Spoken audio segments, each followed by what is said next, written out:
Hello everyone, আমি makeup artist Aparna. 7 মান্থসের পরে আমি 9 মান্থসেরও মেকআপ ভিডিও আপলোড করেছি। যেহেতু পুজোর কোনো রকম মেকআপ ভিডিও আমি দিতে পারবো না, শুধু প্রোডাক্টসগুলো কিছু কিছু আলাদা ইউজ করেছি। এটাও একটা ডে মেকআপ লুক। তো এই লুকটা দেখেও বলো কেমন হয়েছে। দুটো মেকআপ লুককে আলাদা করার চেষ্টা করেছি, কারণ দুটো শাড়ির কালারও আলাদা, তাই মেকআপ লুকটাও আলাদা, আর কিছু কিছু প্রোডাক্টসও আলাদা রয়েছে। হ্যাঁ, প্রেজেন্টেশনের জন্য আমাদেরকে সিরিয়াল বাই এরকম স্টেপগুলো দেখাতেই হয়, তা বলে সব স্টেপ ইউজ করে আর পুজোর ঘোরার কোনো প্রয়োজন নেই। যতটা সিম্পল আর লাইট মেকআপ করে বেরোনো যায় ততটাই কমফোর্টেবল, আর সেটাই করবে।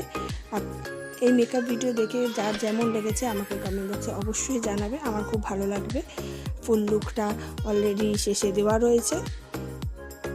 আরও একটা ভিডিও আমি পুজোর আগে পোস্ট করব, সেটাও দেখে বলো কেমন হয়েছে। এই হচ্ছে আমার ফুল লুক। এটা এখনও ফুল লুক নয়, এখন একটা অর্নামেন্টস দেওয়া হয়নি, সেটাও দিয়ে দিচ্ছি।